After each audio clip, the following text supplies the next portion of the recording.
welcome to Scrapbooking Station. In this video we're doing outside in. And what outside in means is that you're going to create a front which also serves as the interior for your card. So outside in. And I've got several variations. I've got a Halloween card. I've got a single-sided. If you've got single-sided cardstock, like Hunky Dory, this is a great card base to work from. So, I'm going to show you the structure, and then we're going to get into all the variations. I'm going to put the camera over my shoulder, we'll get started. Okay, for this video I'm going to begin with the cheat. And so it just kind of depends what your card size is. In this case, I've got a 6" by 4.5". And so this is a tall book fold. So I'm going to score this line. It's going to be a valley fold. And then when I score the front line, this is going to be the front of my card. It's going to bend over like this. I want to score it halfway. In this case, it's going to be 2 1/4. So I've got this. I've got everything scored. I want to put panels on this, and I cut them just a little bit short. And by a little bit short, I'm talking 1/8 of an inch. And this way I have a 1/16 of an inch because I don't want to go over my fold lines. So let me get those on here, and I'll be back. At this point, I've put my pattern paper panels on. And I want to attach my focal, and this is going to be the pig. It is a Hogs and Roses small stamp from Paper Wishes, and actually this is lots of dots pattern paper from Paper Wishes also. And I just marked with pencil the center line, because when I attach this to the front, and I can put it anywhere, but I know we're going to have some banners. They're going to be sticking out from the top. I'm going to have a banner on this side.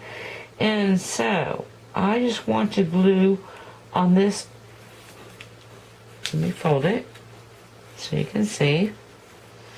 I'm going to come like this. Again, just gluing behind the left side of my card front. And then I'll be back. So, at this point I have my focal that's coming across this way, right on top. Just glued it on the back.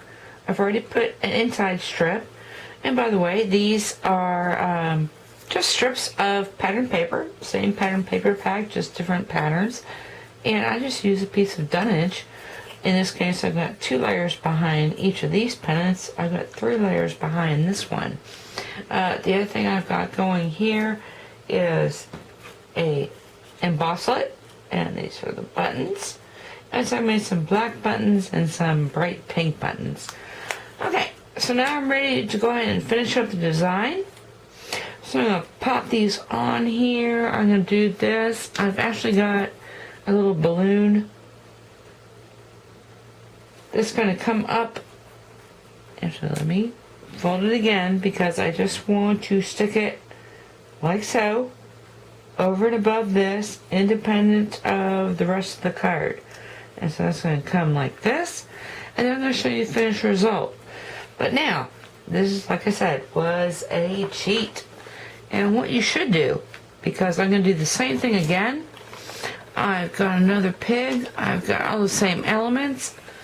So I've got, actually the outside dimension of this is 3 by 3. And so when I plan my card base, again, this is a 6 by 4.5 closed. And then this line is at 2 1/4. And so when this 3 by 3 comes here, it needs to be like this. And so what I'm going to do at this point is I'm going to cut this. So I'm not going to score anything. This is just a guideline for the time being. And I'm going to cut here, and cut here, and I'm going to cut here, and then we're going to take a look at this base. And that is a traditional outside in card.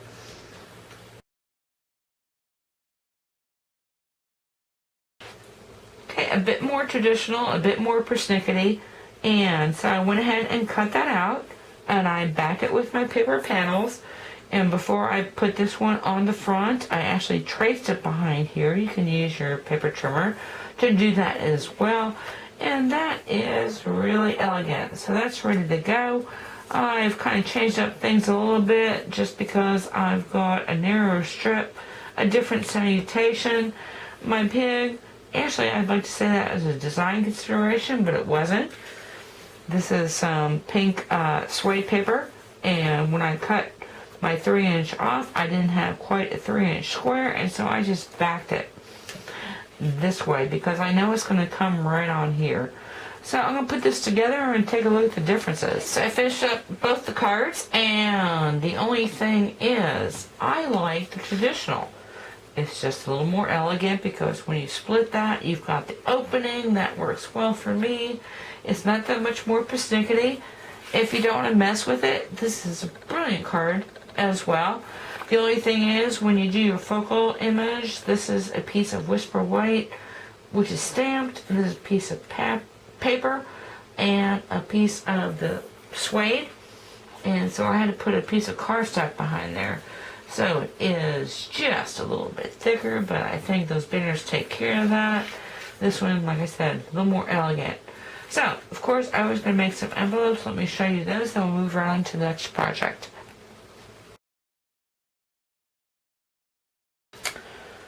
Okay, when I made the envelopes for this, the first thing is I didn't know, but when you make your own envelopes and you've got a 6x4.5 inch card, you can use an 8.5 inch square piece of paper for the envelope. And so this is computer cardstock. You can see where I stamped the outside. Always stays on ink. And on the inside, this is not a pattern that comes with this pattern paper pack. And this is an upcoming video. It's be designing your own pattern papers. And the other thing I found, this is some tear and tape adhesive that works great. This is a new product from Stampin' Up. It comes in yards of it. And this is a great sealer when you're sending cards to somebody for them to use later, because then they just peel and they stick the envelope.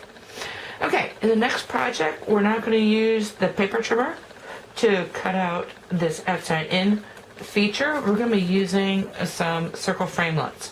So I've got plenty of sizes to choose from. I'm just going to stick with the pattern papers from this paper pack. So this time I'm going to be using blues and greens. And I'm going to use a piece of colored cardstock. So let me set up with that image and how you cut that out, and I'll be back. I'm going to do this same thing that I did with the last card, only using my framelits. And that makes it very easy. So in this case, I've got a 5.5 by 4.25 tall book fold. So this is scored at 4.25. And then I scored it at 2 1/8 because I didn't cover most of it, so I felt pretty good about that. Now I've got my framelit. I always mark the outside of my framelits with a 90 degrees, and this way when I position it, let's talk about that for a second, because I've got my magnetic platform. I've got the piece that gets cut, and you can see where I am going to town on that. When I put this here, first off, I'm going to position it. I'm going to set my framelit, and you could roll it through your Big Shot with just this platform and try and eyeball that, but I find it more accurate if you position your framelit first and then come across with your top plate right where you need to cut. And that is a little bit more precise. Now, while I'm doing that, I've got a larger piece, and this is the pattern paper. Then I'm going to panel this over. I'm going to use a larger framelit. And I don't know if you've noticed, but I put a little score line. I think this is 2 inches from the top. And I did the same thing once I placed this because I want a 1/8 edge. Now, when I cut my larger circle, which is going to be this one, I am going to put it here, and then get that right along here.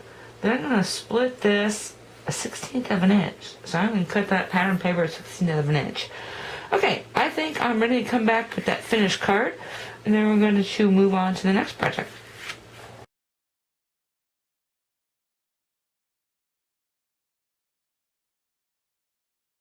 So here we go with this piece, and I think the great thing about this card is they're a little bit of a reveal, and if you want to halo the front of your card, that works well. Just another larger circle framelit. In this case, I've used a doily as well. And I've got my little silly fish going on here. And actually, if you're a subscriber, you've probably seen my mixtures and blends. And that what makes the background really pretty. course, I always make an envelope. In this case, I just kind of inked a little bit at the top, here in the front, and then just added some more silly fish on the inside. Now, what's great about this card? Well, there's lots of things great about this card. It comes together very quickly, as I think you've seen, but if you have single-sided cardstock, and by single-sided cardstock, you know what I think about is Hunky Dory, because Hunky Dory makes some really thick base cardstock, and the base is this. It opens like this. In this case, I used my floral framelits, and the only reason I put vellum behind here is because this is the Midnight Silhouettes Luxury Card Kit the materials come from, but I need to write something on here, and so again, another little bit of reveal.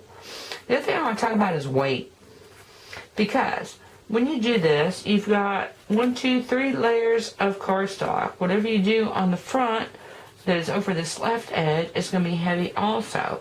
So when you position your right side embellishments, which are also the interior, you can be a little bit higher up with that. So I've got a tag, I've got some more of these die cuts, and that is a really pretty card. And I want to share the envelope here for a second, because this is a really unique envelope. This is actually aluminum foil. This is a great and inexpensive way to accompany those cards that have silver on them. It's aluminum foil.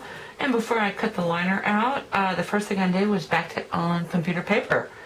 And this way, just a glue stick, the whole thing was covered. If you look in deep, this is a 6x6 embossing folder. And this is another one I got on sale from Paper Wishes. It's got butterflies all over it. So once I glued the back, I let it set a little bit, because glue sticks do need time to dry.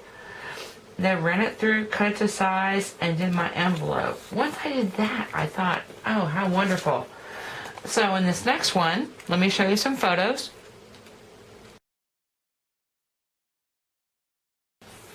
And I thought, since aluminum foil is so thin, why not just go ahead? This is, again, a envelope for a 6x4.5 inch card. So it's an 8.5 inch piece of, in this case, computer paper again, but I would use pattern paper for this as well, because the aluminum foil is so thin. Go ahead and build your card, and you're going to have some edges. If you want to trim those, you can, but I think them sticking out is really cool. Fold it up and then run it through your big shot. So really pretty. Okay, let's get into this next design. So we're going to turn things around a little bit, because if you've got a 6.5 inch by 5 inch card, you're going to have to move it this way. So I've already cut things, let's not look at that, but this is the way it's going to move. So really pretty. And again, you want to take, in this case I'm using the heart nested framelits, and I'm going to cut the half heart. Always concentrate on this side. And while I'm doing that, I might as well go ahead and cut some interiors, because what I'm going to do now is make a window. So after I cut the half heart, I took the 2 sizes smaller down and cut the window. As long as I was cutting the window, I made myself a little embellishment. So I've got this piece and this piece to use on my card. Okay, now what I'm going to do, let's go ahead and pull this back, because now I've got something like this. Really pretty. So I'm going to, instead of using acetate, use some vellum. And I've already colored this, and I use my Stampin' Write markers, but if you have an ink pad and a blender pen, you can do the same thing. I've already made an outside. That's going to go something like this. I've got some photos to show you of how I prep that. You know what? And then the rest is really just leftovers. So all these cuts I've done, I've got some leftovers. I'm going to place them, and I'm going to show you the finished piece.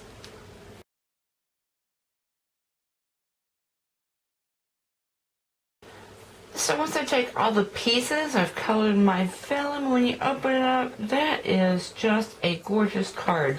Now, it's pretty much about weight for me. And so all I've done on the back, because it's not going to show, I just add some cardstock here. You know what, if you wanted to, you could actually add some more cardstock, or actually just replicate your little framelit there, but really pretty. Now, I want to share something because every once in a while you're going to goober it up. And so, all these cards require your cut to be into this middle panel on your card front. So what happens if you screw up and ignore everything for a moment, but what happens if you cut the wrong piece? Well, what you've got is an easy flip. So anyway, all these designs can be used to create something like this. Now the only difference is because this shows on the front, and when you flip it, you're going to have to decorate the back. It's a little more time consuming, but still very pretty. So now I've got those two cards. Now the last thing I want to talk about before I move into anything else is all of my cards have been so far very focused on a center image. Now what if you want to do something just a little bit different? So same sort of technique. I've got a 6 by 4.5 inch card again, and then of course we're going across. I've got a piece of cardstock, and instead of making a center image, I'm just going to create a strip to come across here. And so this is going to be a Halloween card, but it's going to do pretty much the same thing. And I've got some paper, I've got some clip art. So I'm going to do some things with ghosts and goblins. I'm going to leave you with that picture, and thank you for watching.